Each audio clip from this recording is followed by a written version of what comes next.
ठीक है, अब आगे पढ़ना हम लोग को मेद धातु। मेद धातु कौन सी नंबर की धातु है? रस रक्त मांस मेद, चौथे नंबर की धातु। तो जो हम लोग पढ़ते थे कि रसाद रक्तम तत्व मांसम, उसके अनुसार किससे उत्पन्न होती है? मांस से उत्पन्न होती है। ठीक है।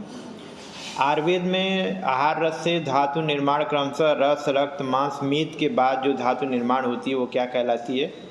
अरे मांस के बाद जो उत्पन्न होती है वो मेद धातु कहलाती है। अब आधुनिक भाषा में इसको एडिपोज टिश्यू कह सकते हैं, वो मॉडर्न जब मैं पढ़ाऊंगा तो बता दूंगा। निष्पत्ति या निरुक्ति क्या होती है? मेद्यति स्नेहति इति मेद, अर्थात इसमें जिससे शरीर का स्नेहन होता है वह क्या कहलाता है? मेद धातु।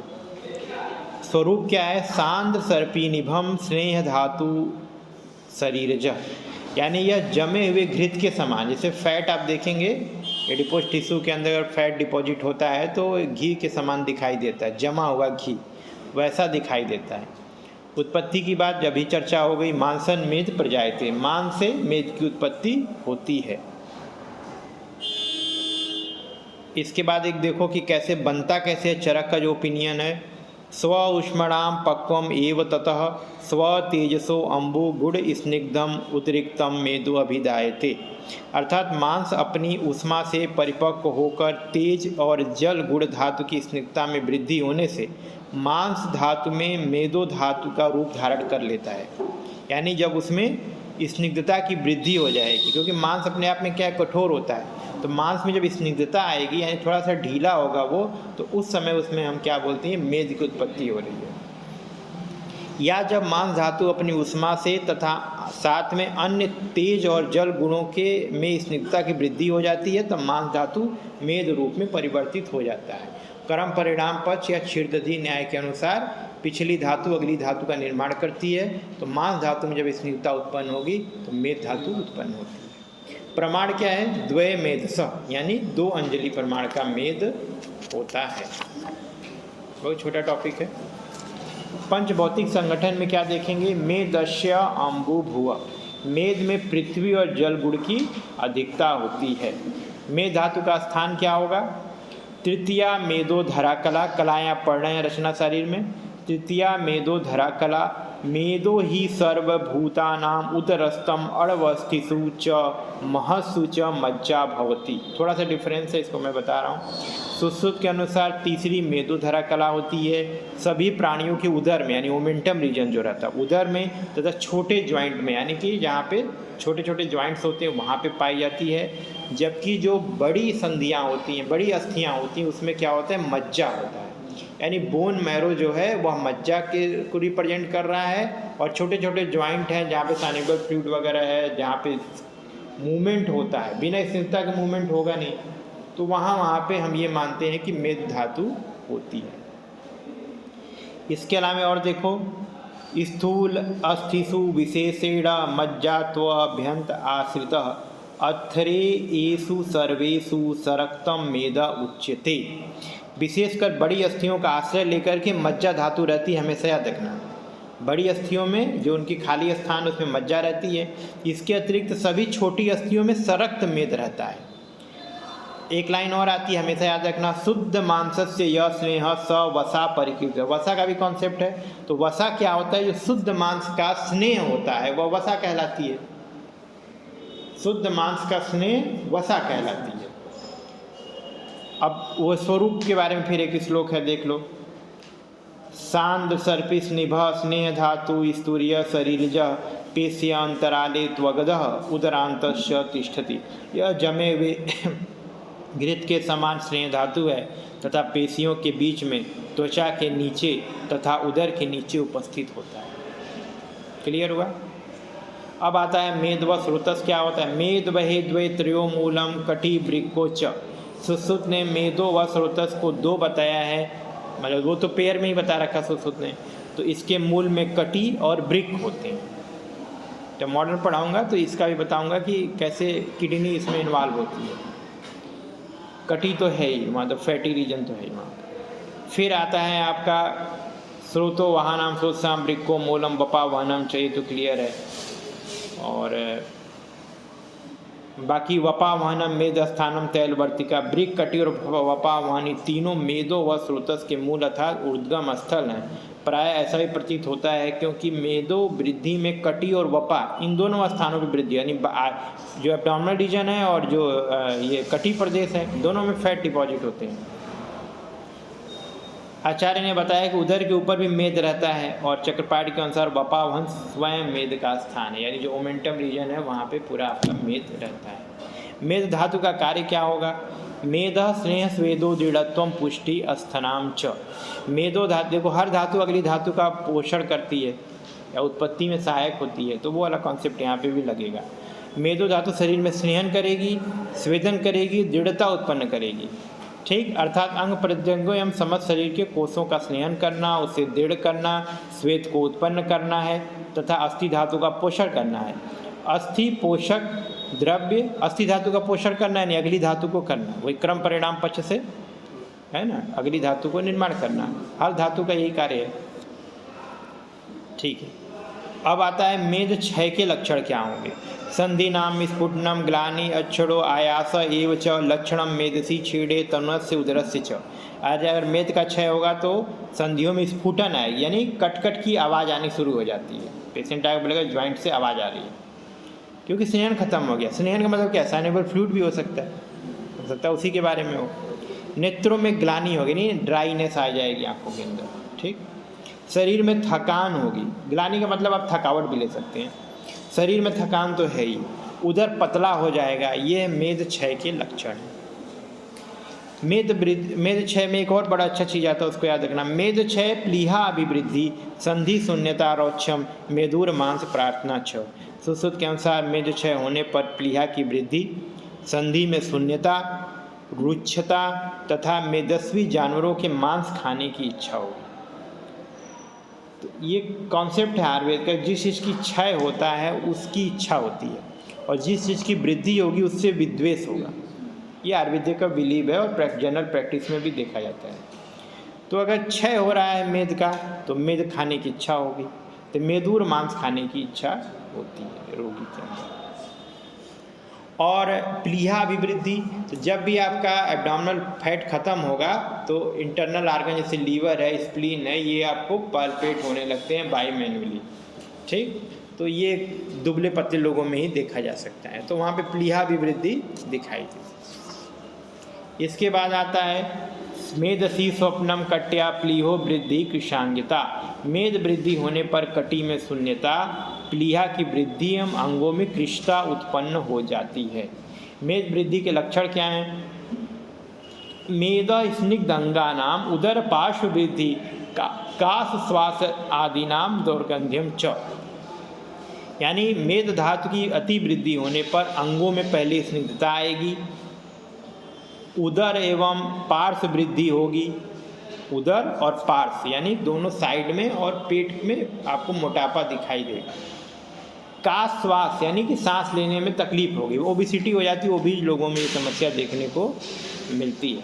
और उसी के साथ स्वेटिंग भी होती है, उसी के साथ स्वेटिंग भी होती है क्योंकि मल रूप में वो ज़्यादा उत्पन्न होता है, तो उसमें क्या होगा?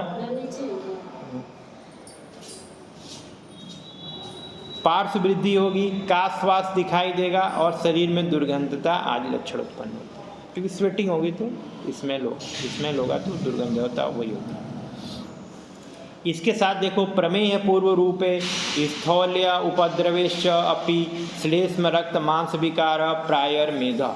यानी बागभट्ट के अनुसार मेद वृद्धि होने पर प्रमेय के पूर्व रूप दिखाई देंगे, प्रमेय के पूर्व रूप दिखाई देंगे। स्थौल्य का उपद्रव तथा कफ एवं रक्त एवं मांस वृद्धि जन्य विकार हो जाए, नाना प्रकार के आपके धातुगत विकार जो होते हैं, ये मेद वाले विकार हो गए और रक्त वाले विकार हो गए और मांस धातु से उत्पन्न होने वाले विकार भी आपको दिखाई देंगे वो बीच में, ठीक।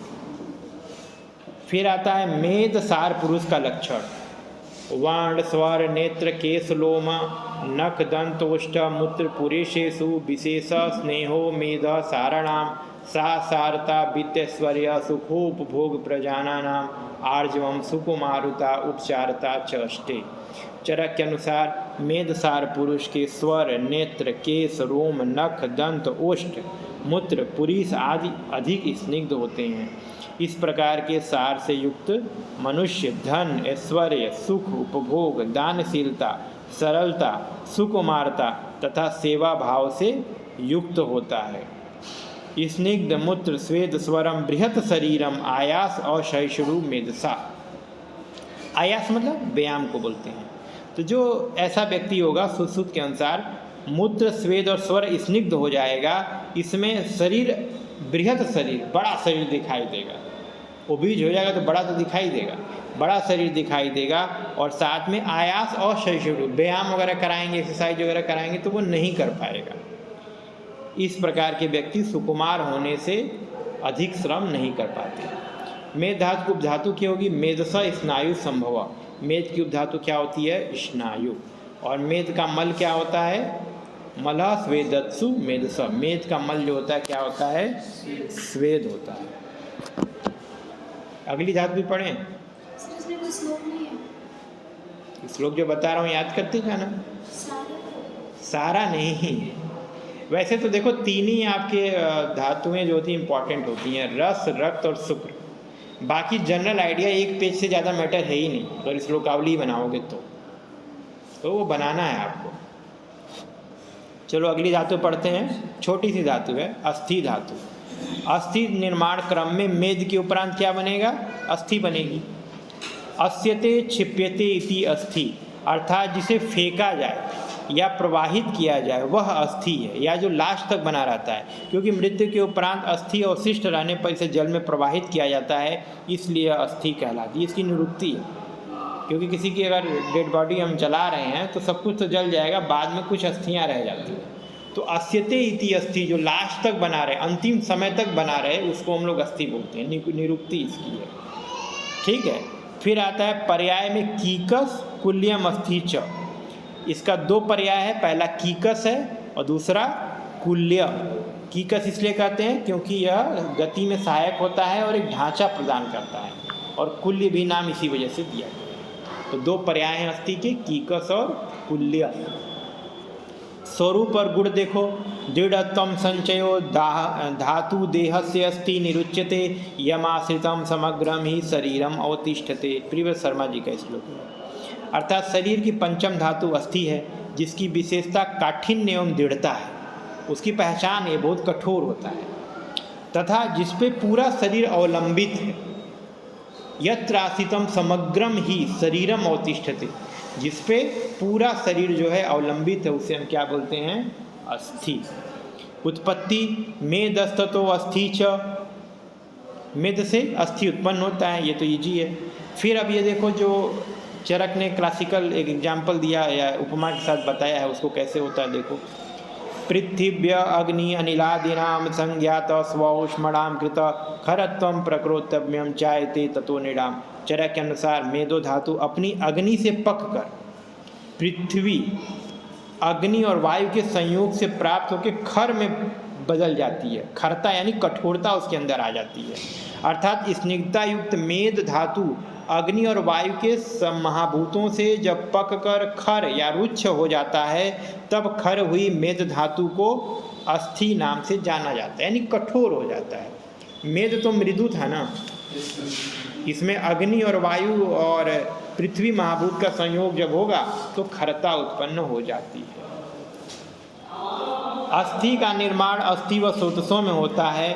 अति व्यायाम, अति मानसिक क्षोभ, अस्थियों में आघात तथा वातज आहार विहार के अति सेवन से अस्थि व स्रोतस दूषित हो जाते हैं, जिससे अस्थि निर्माण सम्य प्रकार से नहीं होता। तो ये तो चलो एक बिलीव है, वो बता दिया गया। अब आता है अस्थि धातु के कार्य। तो सबका जो प्रॉपर कार्य वो तो है ही, लेकिन एक एडिशनल कार्य क्या होता है? अगली धातु का निर्माण करना।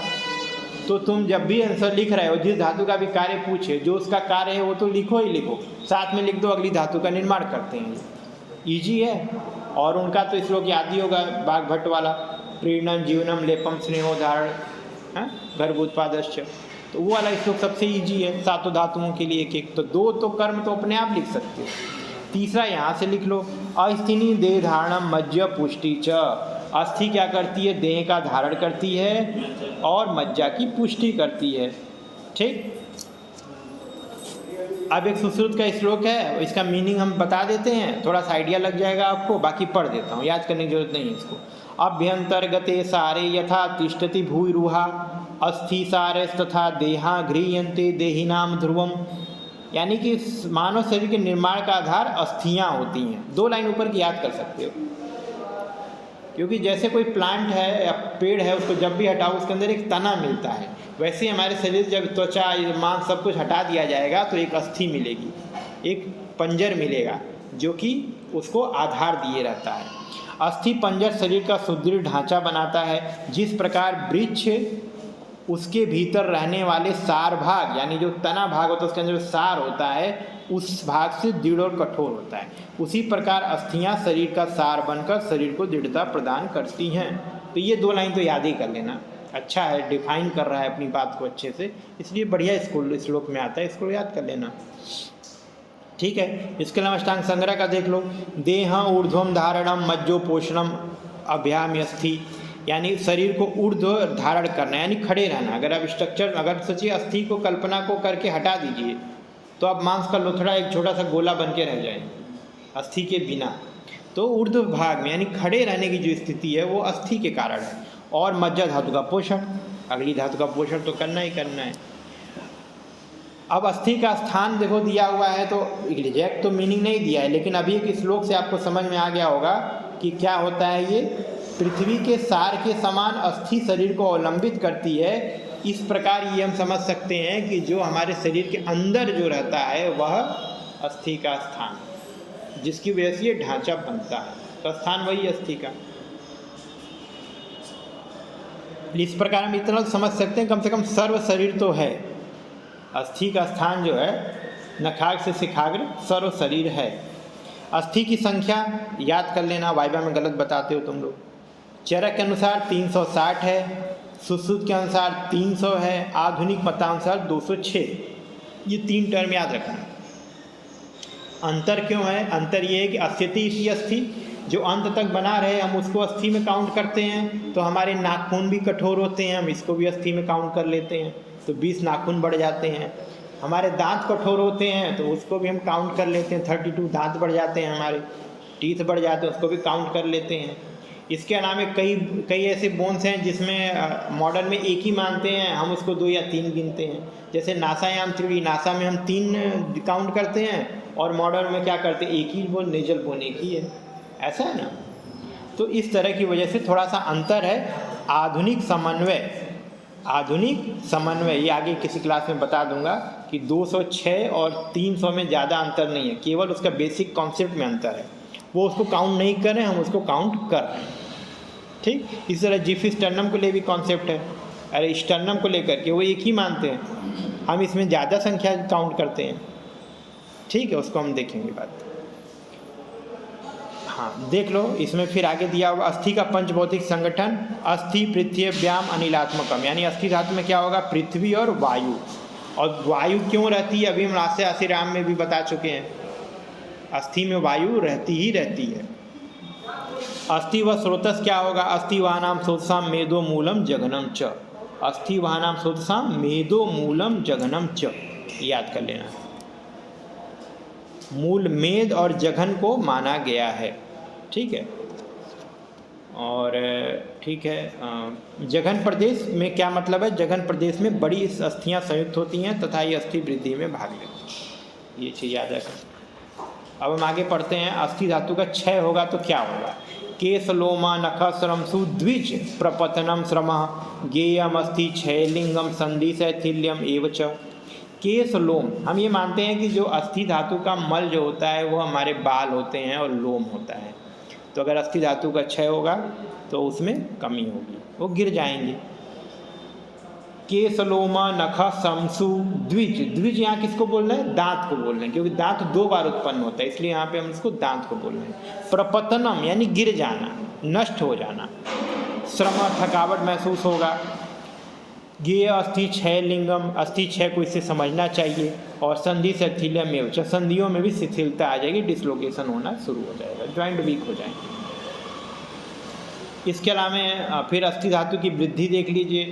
अस्थ्य संधि अधिधंतश्च, यानी अगर अस्थि धातु की वृद्धि होगी तो अध्य अस्थि यानी अस्थि का बढ़ जाना, ऑस्टियोफाइट वगैरह आपको बनने शुरू हो जाएंगे, ठीक। और अधिदंत यानी एक से ज़्यादा दांत, मतलब 32 तो हैं ही, उससे ज़्यादा भी दांत दिखाई देंगे अलग अलग स्थानों से। कुछ लोग क्या होते हैं ना, दांत संख्या में ज़्यादा होते हैं, है ना, ऊपर नीचे हो जाते हैं ज़्यादा, तो उसको अधिदंत बोलते हैं आयुर्वेद में। अधिदंत यानी अधिक दांत हो गए, ठीक। जैसे अभी सावन चल रहा था तो अधिमास बोल रहे थे, सावन 1 महीना ज़्यादा हो गया, तो उस तरह का कॉन्सेप्ट। फिर आता है अस्थिसार पुरुष के लक्षण। पर्सी गुल्फ जानु अरत्नी जत्रु चिबुक सिर पर्व स्थूला स्थूलस्थि नखदंतश्च अस्थिसारा ते महोत्साह क्रियावंत क्लेशसहा सार स्थिर शरीरा भवंत आयुष्मंतश्च। चरक के अनुसार अस्थिसार पुरुष की एड़ी, गुल्फ, जानु, अरतनी, जत्रु, चिबुक सिर बड़े होते हैं, अस्थियों के किनारे बड़े बड़े होते हैं तथा नख दंत भी बड़े या भारी होते हैं। इस प्रकार के साकर मनुष्य बहुत उत्साही होते हैं, यानी हार्ड वर्कर होते हैं, बहुत क्रियाशील होते हैं, क्लेश को सहने वाले होते हैं, घबराने वाले नहीं होते, स्थिर शरीर वाले होते हैं और अधिक आयु वाले होते हैं। ये शरीर मजबूत रहता है। बाकी सुश्रुत ने क्या बोला ये देख लो। महाशिरा स्कंदम दृढ़ हनुदंतवस्थी नखम अस्थि भी, यानी कि सुश्रुत के अनुसार अस्थिसार वाले पुरुष के सिर और कंधा बड़े होते हैं तथा इनके दांत हनु मतलब मैंडिबल, अस्थि व नख स्थूल और दृढ़ होते हैं। ये क्लियर हुआ। फिर आता है जो आपको बताते थे बार बार, अस्थि और वायु का संबंध अपोजिट होता है चिकित्सा करते समय। वायु यद्यपि सर्वस्थान में विचरण करती है, परंतु इसके स्थान जो आचार्यों ने बताए हैं उनमें सभी आचार्यों ने अस्थि को वायु का प्रमुख स्थान माना है, अर्थात वायु अस्थि के आश्रित रहती है। इसको अंडरलाइन कर लीजिए, वायु अस्थि के आश्रित रहती है। इसी कारण वात रोग प्रायः अस्थियों में ही होते हैं, जितने ज्वाइंट डिसऑर्डर, ज्वाइंट पेन, ये सब अस्थियों में होते हैं। परंतु वाग्भट ने दोष और धातुओं के आश्रय संबंध में भी वात और अस्थि का वर्णन करते हुए कहा है, यदि न कस्य तदनश्य वर्धन छपड़म औदम अस्थि मारुते नेव प्रायो वृद्धि तर्पणात् श्लेष्मा अनुगताम तस्मातम संशयाद विपर्यात वायु अनुगत। यानी वाग्भट के अनुसार जो आहार विहार आदि आश्रय में से किसी एक की वृद्धि या क्षय करते हैं वही दूसरे की वृद्धि या क्षय करते हैं, परंतु अस्थि और वायु इसके अपवाद हैं।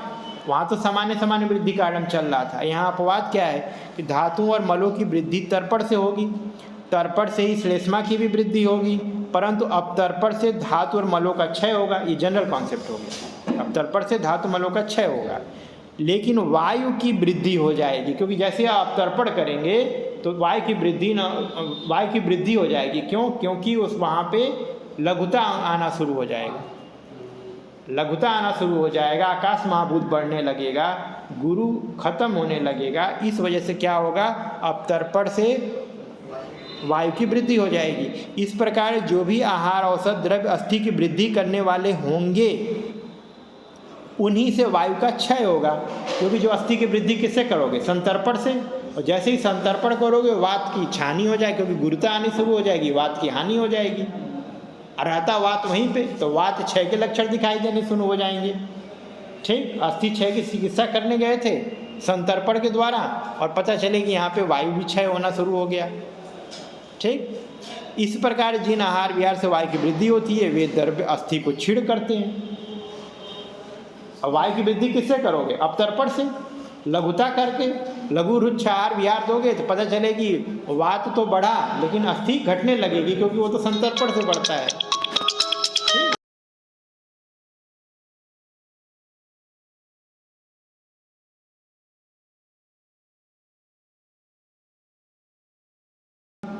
ये बहुत सुंदर कॉन्सेप्ट है, बार बार पूछा जाता है, इसको आप अच्छे से देखिएगा। ठीक है, एग्जाम में भी आता है।